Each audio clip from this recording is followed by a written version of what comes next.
Hi, I'm Yana Slutskaya. Welcome to Let's Talk Art. It's like unbelievable. It's like an artist's paradise, really. And I think, we learn from each other. Got to keep people's interest and passion in things alive. Meeting artists, getting to know them, finding out their passions, making connections. Research who your local artists are, like them on Facebook, hit them up on the Instagram, and connect that way, since we can't be so close together. Nice to see you! It's a journey. It is a journey. Yeah. And it never stops. Really, art is so universal. It has no political affiliation. It is universal. It brings people together. Now, let's talk art.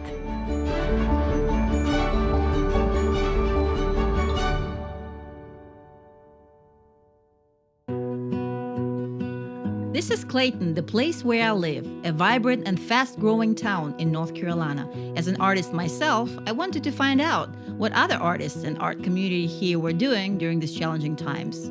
One of the many people we talked to was artist and Heart Two Hands Gallery owner, Heidi Lee Peach, right in the heart of downtown Clayton. Hey, I'm glad you made it.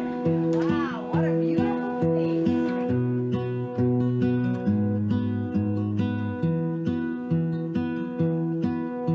I'm very curious, so what have inspired you to start a gallery and being the owner and basically creating all this from scratch? What did you do? How did you come up to it? The idea actually came together with all the artists that are part of the building, that we all have different products in there. So we would meet during COVID, we would meet outside, we would brainstorm. So really, I can't call this my baby.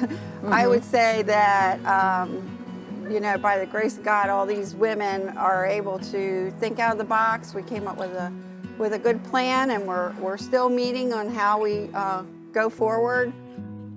Down the road, what we're hoping is that this place will be so vibrant with artists going in and out of here all the time. Yeah. We're going to have outdoor products that are going to be for sale.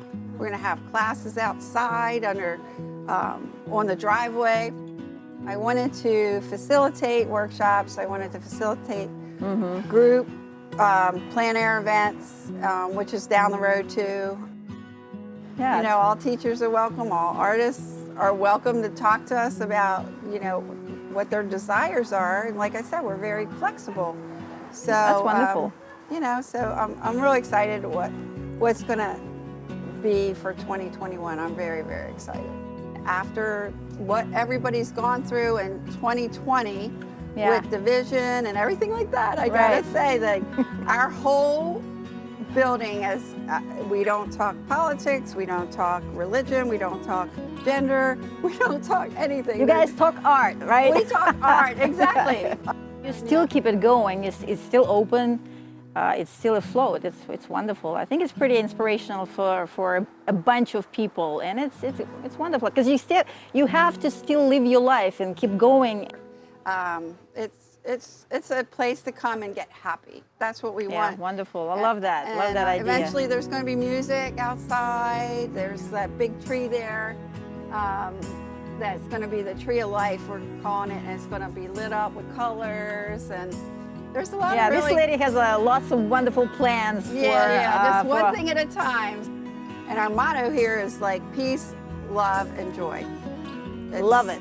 Peace, love, and joy. So that's why I was wearing my love glasses. Well, now it's raining leaves. And the leaves falling, it's... Yeah, isn't that awesome? This tree is It's beautiful. Love that. It's crazy. Wow. I can't catch one, I don't think. Oh. I'll try to get it. Woo! It's like, make a wish. Make a wish, right.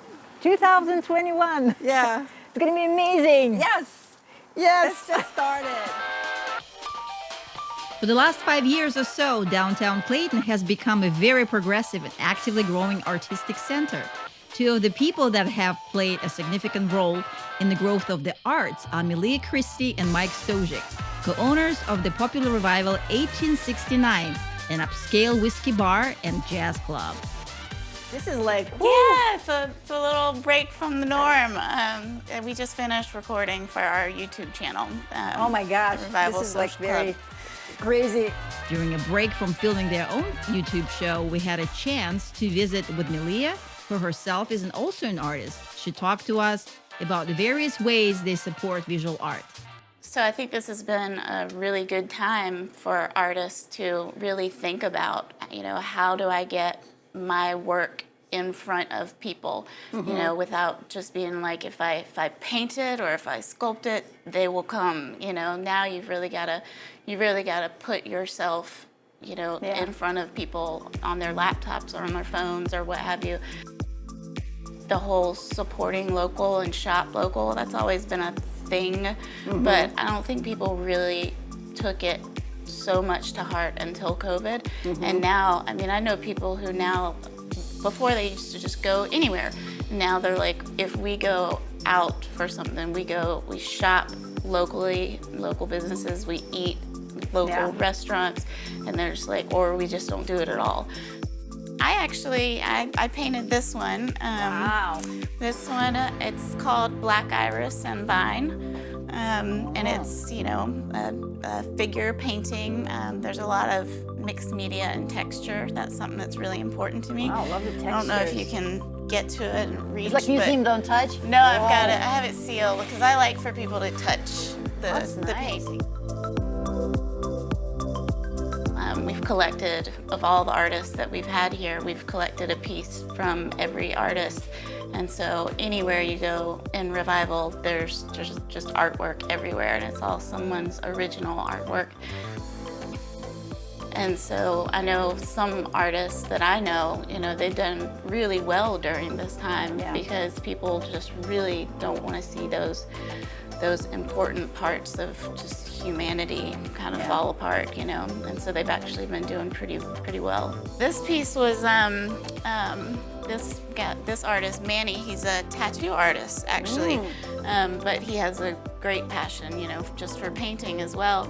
And he had a gallery showing here, and we always purchase a piece from the artist.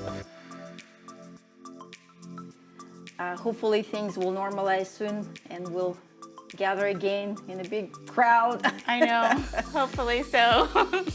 Hopefully we'll be elbow to elbow at some gallery somewhere listening to live jazz playing or something. Yeah. Well, and this place has been thriving with jazz and music and arts. Yeah, let me take you out and show you this. Thank you. Oh, wow. There you go. All right, so this piece here, this one was done by a North Carolina artist. He's out of Raleigh. His name's Hannah Jabron, and he does these really, really amazing, large-scale pieces. This one's called The Muse, and he wanted to, I don't know if you can kind of see if you look around each side, but there's different shapes with different colored glass on each side. Yeah. And so it's supposed to represent, music and art and that's nice. beauty and all the ethereal things. Yeah, and it fits perfectly in this pathway. I love it.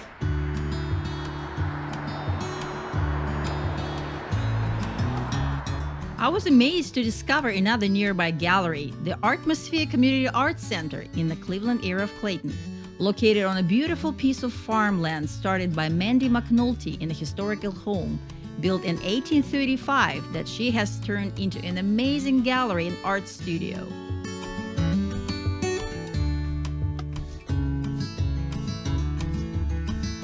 How did you come up to be a gallery owner? Well, our family lived in Virginia, and we always went to a little art center there, a little community art center there, and that's where we spent a lot of time. And then we moved here, and we looked around, where are we gonna go?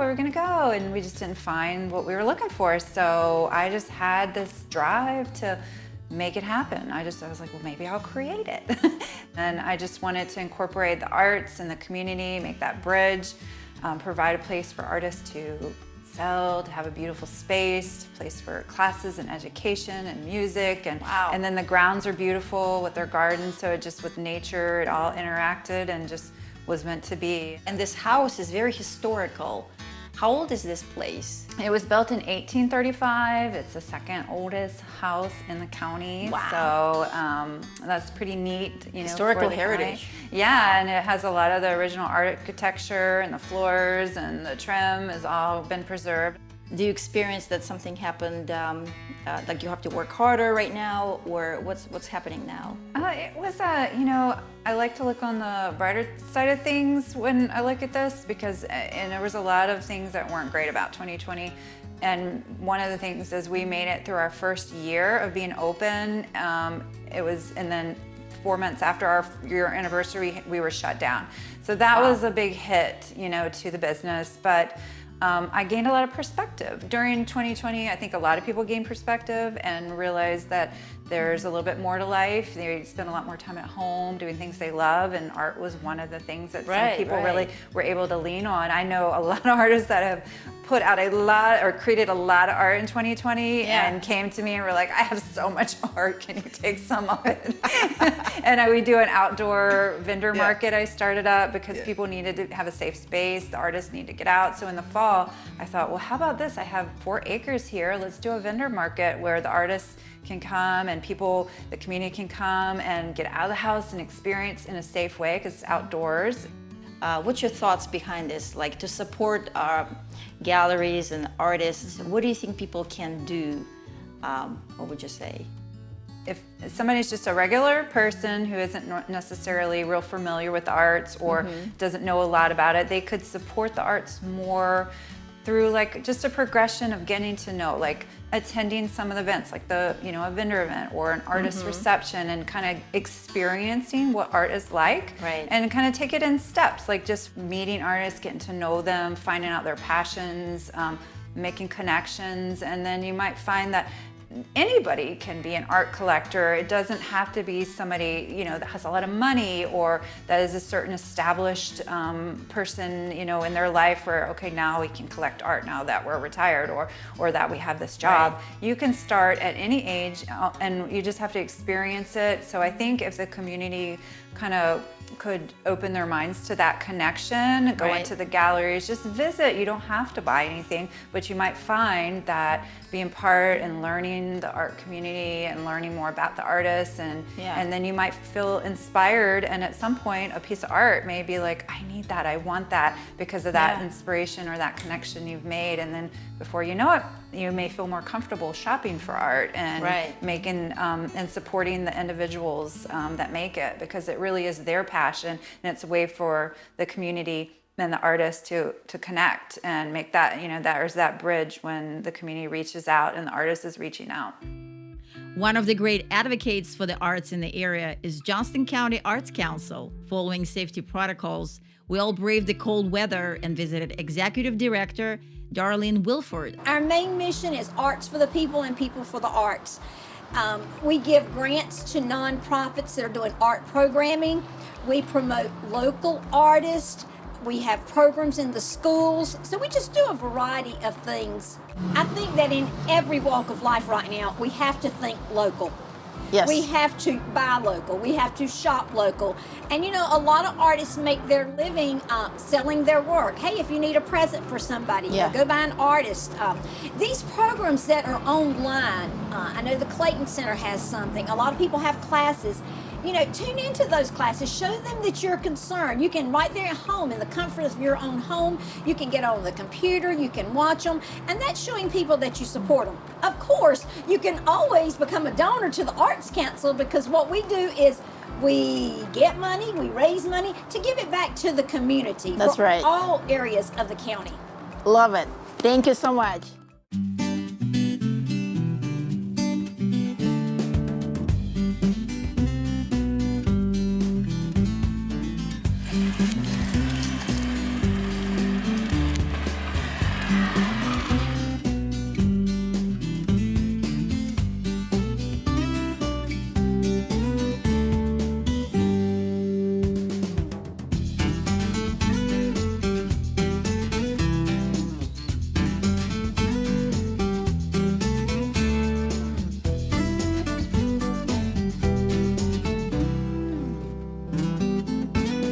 You know, Clayton has always been rich in its history and culture and in the arts.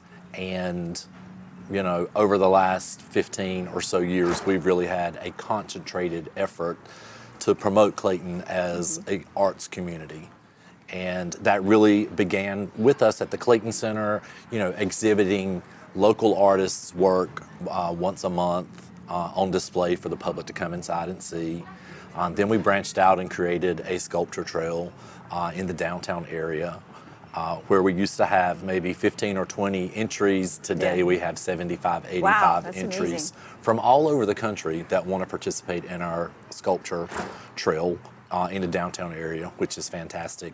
But what's so cool about it is the art thing is that it brings such a quality of life to any community, and especially in a growing community where you can have two people that have never met each other stand before a piece of structure or art or visual painting and have a conversation immediately. You know? I love it. So it creates that sense of community that is so phenomenal.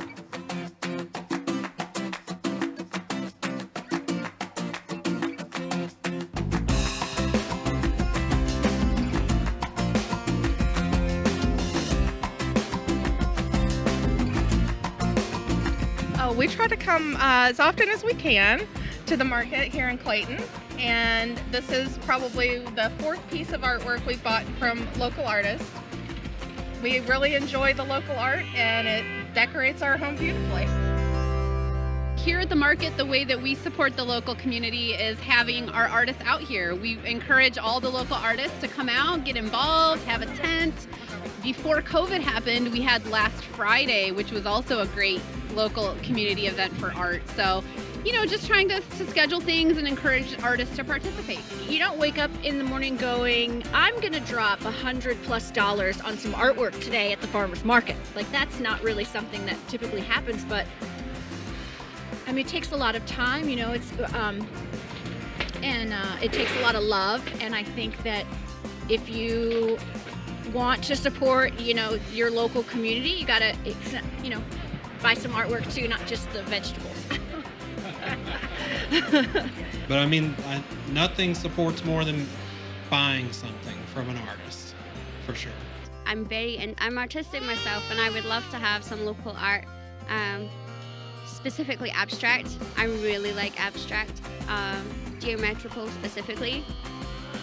If only you just spread the word through social media, Facebook, Instagram, something like that, Twitter, just, you know, spread the word and get your name out there. Found it nice, especially like a place where you sit, like a coffee shop or a restaurant, because you're sitting and you can kind of sense the vibe of the art that is around you. So I think you can get a better connection. Well, for me, it's very important that we bring in local artists. And I have probably 10 people at least in my store, if not more, that are local artists. I think for me, I want to be supported, so I want to support the local artists as well.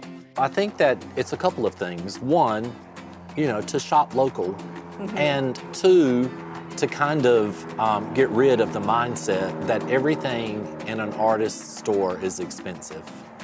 You know, everybody can't afford a $500 painting. Right.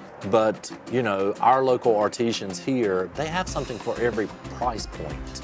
You know, they have smaller designs and paintings that they've made for $35 or $45. You know, so I think that's important, that the artists have realized we need to create things that are beautiful, people can appreciate, and make it somewhat affordable. Right now in my living room, I have a piece of fiber art that was done by Bronwyn Fullington.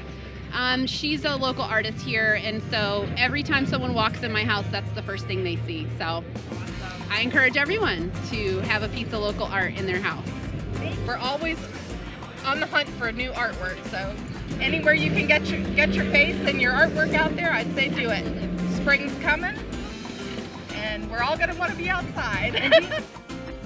Do you think visual arts are important? Absolutely. I mean, for this age and time that we're going through, it's one of the most important things you can do, is support visual arts. I love art, yes. In fact, I think it's such an important balance to not only my life, but all of us kind of in this modern digital era, you know, working, closed in our houses. We need something bright and creative and fun, the other side of our brain. So yeah. You know, research who your local artists are, like them on Facebook, hit them up on the Instagram, you know, and connect that way, since we can't be so close together, you know, at this time. I love it. Yeah. It's wonderful.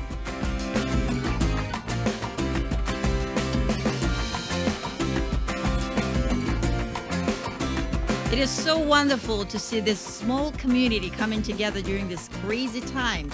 It really warms my heart to see so many people following their passions and doing their part to keep art alive. And more than ever, this is the time to do it.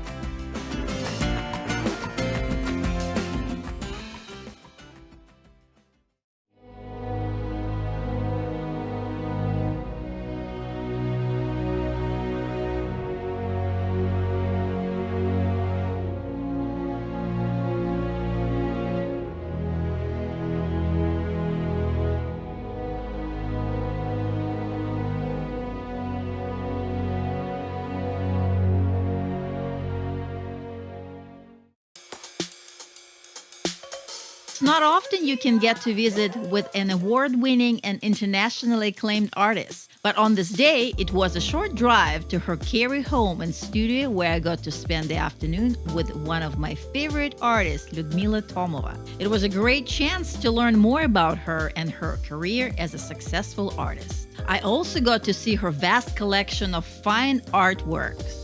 It was a true pleasure to have a fantastic conversation with her. Lyudmila, I'm so happy to see you today. And thank you so much for letting us come and visit you at your wonderful home. And I'm so excited to talk to you about your art and how wonderful you are. Well, thank you for being here. I'm just so happy to meet you guys and have a nice little conversation. Yes, absolutely. Yeah. You have a really interesting history, where you come from and how you became who you are. So I was born in Sliven, but I actually lived in Sofia all my life. So I always say I'm from Sofia, basically in Bulgaria. And I came here to the US 30 years ago in 1990. Wow. As a, believe it or not, political refugee, because Bulgaria was still communist. The amazing. wall just had fallen, and the Berlin Wall fell down, and the whole exodus from Eastern Europe. And we were a bunch of friends escaping Bulgaria. We landed in Austria. We stayed there and we got accepted to the US, and there I am. Interesting. Yeah. I came to New York City, in the city. The big city. The big city. Wow. And I lived there for 20 years, but the first place I lived was actually Queens for a few months. Then we moved with a bunch of friends. We just kept moving together and sharing rent because it was not easy, you know, starting from zero. And I had personally $30 in my pocket. And I had my portfolio from Bulgaria with my artwork. So we lived in the Bronx for 5 years. Oh my God. I know, while I was still in school in New York, I studied at FIT, Fashion Institute of Technology there. So my art education is very, very intense. I started, my whole high school was actually School of Fine Arts in Bulgaria. And it's very difficult to get into those schools. So at the age of 13, I got into the art school. I was also lucky to get into the Academy of Fine Arts and majoring in illustration. But the third year is when the bunch of friends, we all decided, let's escape, we have to escape Bulgaria, we're gonna go west. So, wow. We did escape, How actually. brave. Very brave. I didn't tell my parents.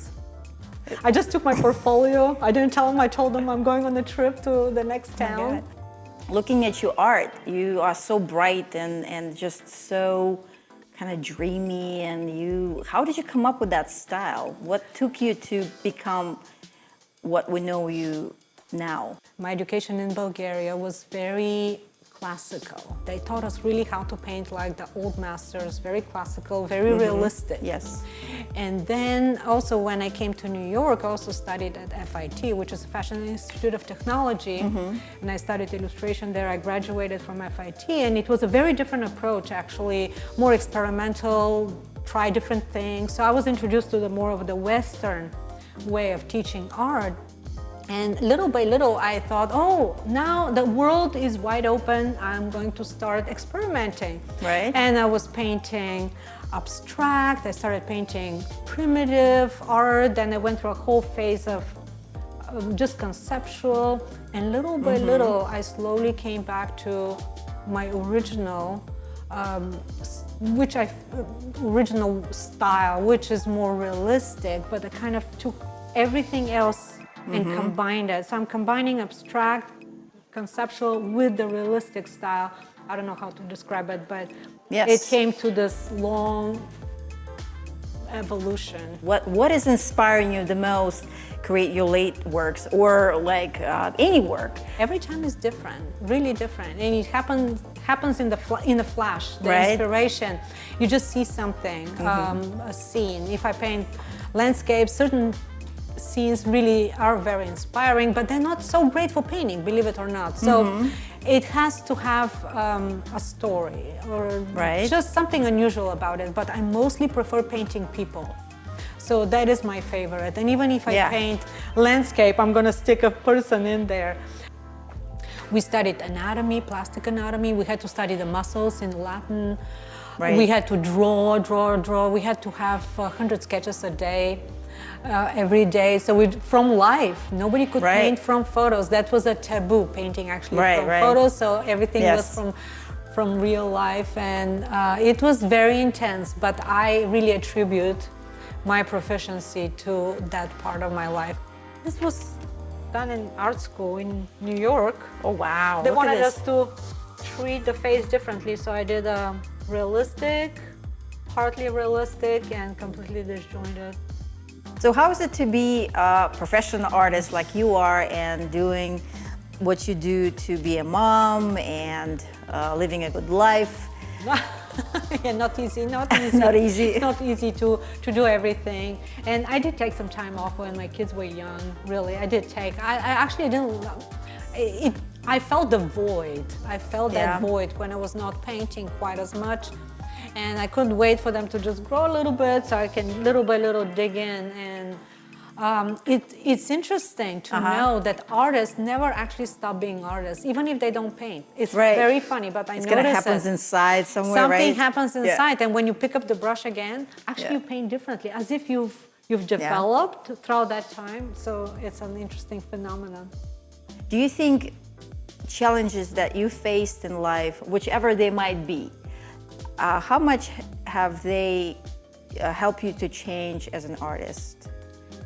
Challenges are so important. If we don't have challenges, we don't develop, we don't move, we're just stagnant. So to me, I welcome them. I tend to create challenges, even if I don't want to. It's just happening. Yes, it just happens. It's always crisis or a challenge or something. But I like taking the difficult path. If I have to choose easy or difficult, I'm going to choose the difficult and kind of challenge myself. So in a way, that definitely helps me. And we shouldn't be staying in one spot. To me, it gets boring, to tell you frankly. I'm kind of a restless person, so I can't, that's why I paint different styles, or not different styles rather, but different medium. I explore a lot, and I move throughout my art career. I've really transformed. Like you create so often, and you create so much, and it's great. It's like crazy. You know, some artists, they take one work and they work on it they could work it for years. But do you have any art that you kind of like always come back and you're kind of finishing a little bit? Or are you getting critical of it? Like, okay, I'm looking at this and something should be added to it. Do you get that? Funny. I do get that. Yeah. Not too often. Yeah. But sometimes, I look back at my old work and I'm thinking, oh no, definitely no. So I hide it. But that's funny. Many years later, I would go back and like, that's not that bad. So things, it's so interesting how our viewpoint changes and the way we see our own work changes. But I do go back and kind of change a lot of my paintings. Is this your chair right here? No, this is where I put my water. Oh, I see. I was just wondering if I paint standing. Because you do? Yeah, I always paint standing. This is neat. Yeah, because I can't. Keeps you Keeps me more involved with the painting. Oh, cool. Do you think art should have a purpose? Like, do you think it has like a mission? Deep question. Why should we even say should or should not? Art is art. Are you trying to make a statement? Oh yeah. Or helping someone? That brings the question: should art be political, or should art stand for certain social causes, or should it even have a statement in it? And you know, I'm yes and no. Yes and no. And some people just paint because something is just beautiful, and they create an impression of it. And plenty of my work is just like that. You kind of go in the zone and you enjoy it. For the pure joy of it, you create art. So in this particular moment, art is just for art's sake. But there are times that I do feel compelled to have a message and just go a little bit beyond, or have some concept that's deeper, or have a statement. And I think definitely, yes, artists have a very important role in that respect. Oh, Lyudmila, you have so many awards. This is insane. There's no room for this. Did I mention that I've been an intern at Disney? I did for 4 months at Disney for the feature animation studios, in the 90s. See, you're like amazing, right? I'm like 10 people in one person. It's ridiculous. Yeah, you're like a magic. It's a curse. It's a it's a curse. It's not. I mean, seriously, you It's like too much. I'm too much for myself. I'm like, okay, You're like, I need to whoa, focus. I'm floating in the talents. I know. I need to have a niche. You know how they say, you have a niche. Just focus on the. Yeah. You know, I sometimes envy artists that like, okay, this person, you know them, that they paint only chickens, and that's all they do, and everybody knows kidding, about right? the chicken artist. Yeah. And I can't. I know you're so active. Things are not slowing down. I just keep going. Really, art is so universal. It has no political affiliation. It is universal. It brings people together. It's a unifier. It just takes us, transcends everything that we feel. It just transcends and takes us somewhere else and kind of connects us through our collective humanity. What a wonderful time I had with Lyudmila. We could have talked art all day. I'm so looking forward to more amazing discoveries on this incredible journey through the world of art. Thank you so much for watching, and we will see you soon.